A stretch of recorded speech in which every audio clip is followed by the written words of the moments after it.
The mitzvah of Shema is a commandment that we Jewish people are obligated to say and to think about twice a day, in the morning and at night. And it lies at the core of Jewish belief. I don't want to stir up controversy, but we talked about it in the class this morning.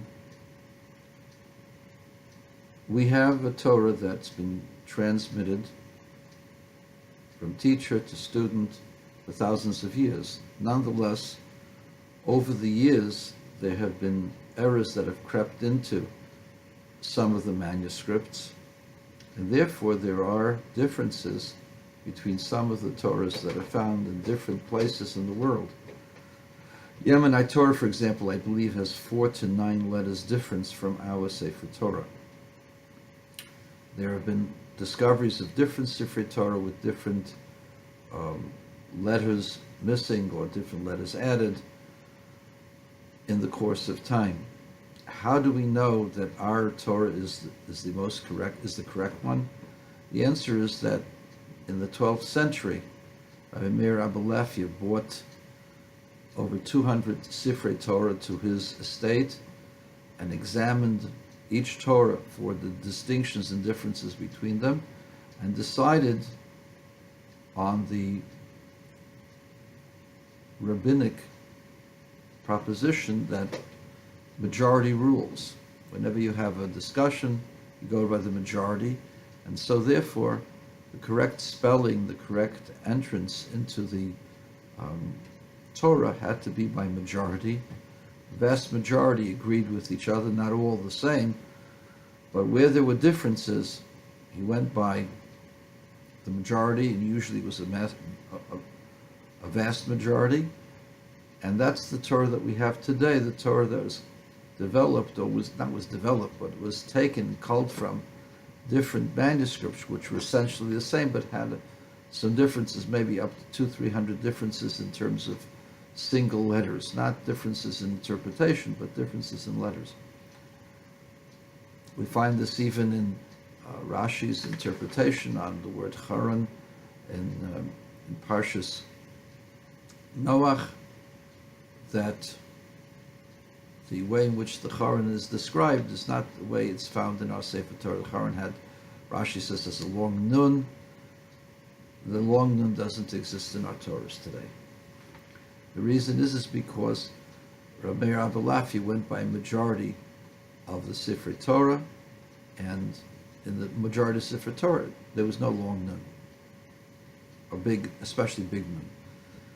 And that's how we have what is called our Masorah, our tradition of the exactitude of the letters of the Torah. Someone tried this method recently, and he took into account all of the various codexes that were found, and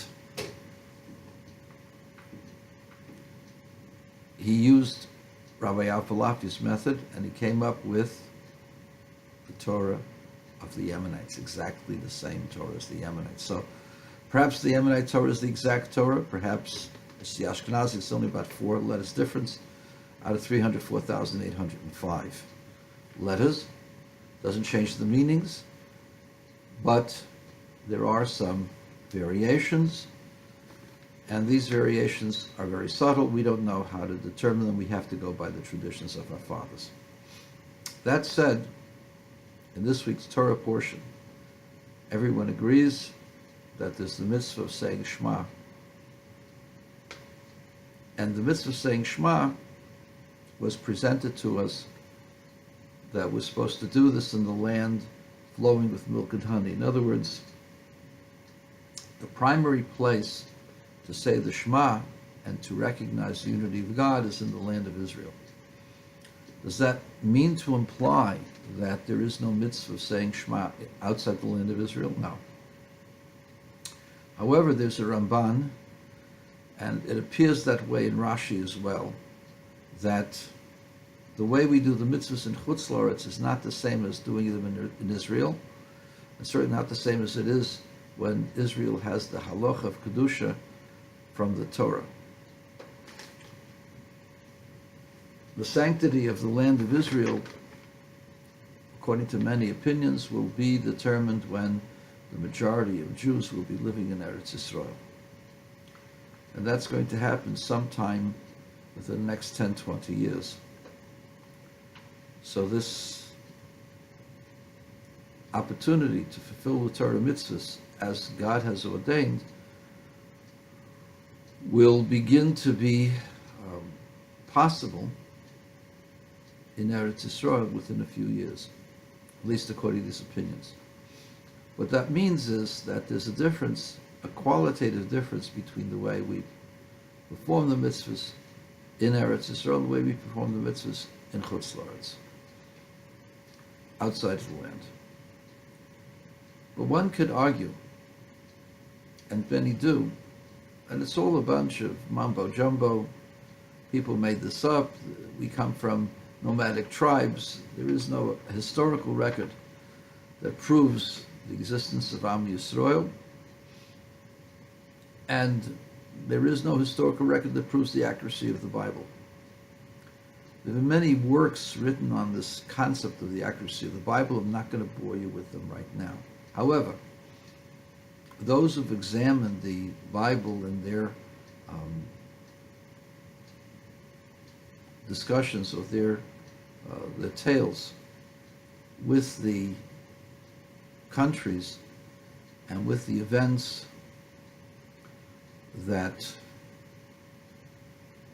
is described, find remarkable accuracy between the particular period of time and the country and area where the story is discussed, such as the story of Joseph, the story of the Exodus. The narrative is from someone who is deeply familiar with the culture, the expressions, the idioms, and the lifestyle of the people who were there. Likewise, when the Torah mentions camels, that Abraham sent camels, this indicates the camels were rare, and anyone who owned a camel was a very wealthy man, and that's why Laban runs to see Eliezer with his 10 camels, as if 10 Rolls Royces had driven into Haran. At any rate, the point that I'm trying to make is that we have to focus on what the Torah teaches us and not worry so much about the detail, because the details will somehow or other take care of themselves. The Torah teaches that we should know that God is one. What does it mean that God is one? That essentially God is total oneness, and that everything in the universe and in all the worlds are all included or expressions of that oneness. It isn't just that God is one power who oversees everything, but everything in the universe and everything in all of the spiritual worlds that are described in the Zohar. Anything in the world of souls, anything in the world of consciousness, anything in the world of science and technology, all of those things are found within God and found within God's oneness. So you say, that's very convenient, but what does it have to do with reality? Rebbe explains many times that Einstein, as a Jew, discovered the unity between matter and energy. That discovery is only the beginning, the Rebbe says, because they will discover the relationships between all the forces of nature and the matters of nature, and all of space-time will become one continuum, one singularity. That hasn't happened yet. We haven't discovered the formula for the universality, the singularity of everything. However, they're still pursuing that. The Rebbe was hopeful that in our time we would be able to see that. That being said, when we say Shema Yisrael, Hashem Elokeinu, Hashem Echad, that God is one, we're saying not just that God is the one power who oversees and creates everything, but rather that everything is found within God, that everything is part of God's singularity, God's oneness. Now, this idea exists within the concept of a black hole. A black hole, however, indicates that everything is chaotic and completely torn apart and becomes lost. That seems to be the indication of the black hole. But actually, not according to Chassidus, Chassid Chabad, and certainly not according to the Kabbalah, the unity that everything has with God remains. Each thing remains as it is, and each thing remains and is one with God as God is, and is completely enveloped within the singularity and the oneness of God. Meaning that we exist, and all the information exists, that all space-time exists. Doesn't not exist. It is just that it exists on a different way, in a different level, all within God's singularity, all within the point that is the divine. So when we say Hashem Echad, we're not saying just that God is the only one and we don't believe in Jesus Christus, or we don't believe in the God of Mecca, or in Zoroaster or Buddha or any of the other things. We believe in the singularity, the one creator, but not just one creator, but that everything is found within that creator, is included in that creator, included in the oneness of that creator. The one creator makes everything, has room for everything, and everything is part of that singularity. How that works, I don't know. But that is what I think about when I say Shem Echad, that God is one. And that's the most important thing. Details of certain elements of faith are not as important as the most important tenets of faith. The most important thing is to realize that there had to have been an original existence. And if you're going to ask, well, everything came to be, how did God come to be?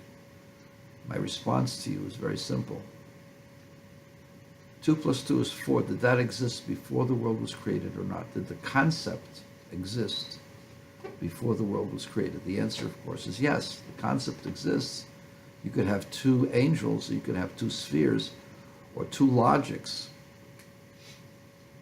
or two theories, and add them together. 2 + 2 would be 4, no matter where you are. You don't have to deal with apples and oranges. You could be dealing with spiritual matters or ideas. So does 2 + 2 exist before the world was created? The answer, you'll say, is of course, because it is a spiritual matter, and it is an axiom. Axioms exist. They are universal.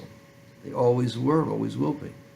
So if an axiom existed before the world and is not created by the world, then God is the ultimate axiom, is not created. God causes all axioms to be, for axioms need not be. They only are because we ordain them to be, because based upon our assessment and our analysis. But if there could be a different analysis, those axioms may or may not be. But we say that they are, they exist. So if axioms exist and they're not created, how much more so the source of all axioms? As Rambam says, Yesod ha-Yesodas, the axiom of all axioms, the foundation of all foundations, but that's what an axiom is. It's a fundamental idea that is true. And the fundamental of all fundamentals and the pillar of all wisdoms is the original cause. So God is not a created matter. God is the ultimate axiom, the axiom of all axioms. And everything else is commentary. All of the history, all of the analysis, the anthropology and sociology and the history elements, all those things are details. As long as you believe that there is an original cause, and that this original cause communicated with mankind.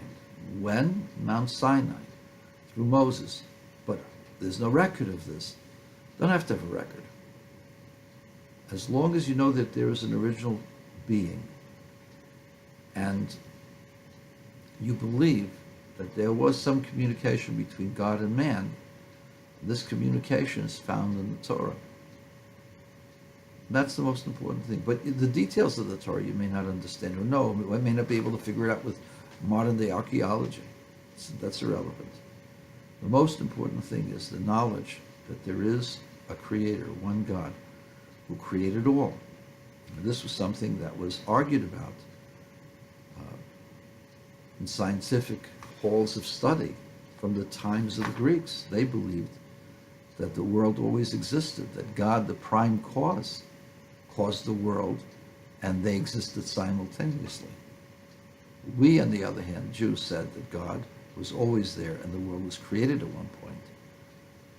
The discoveries by the Hubble telescope indicate that the world had a beginning. And lo and behold, the Torah description is truer than the description of the philosophers and the so-called scientists. That's the most important point. There is a God, always was, who created. The rest of the stuff we'll figure out someday. But that's the most important thing that we should do. Say the Shema every day and recognize everything is Him. Everything comes from Him. Everything is one within Him.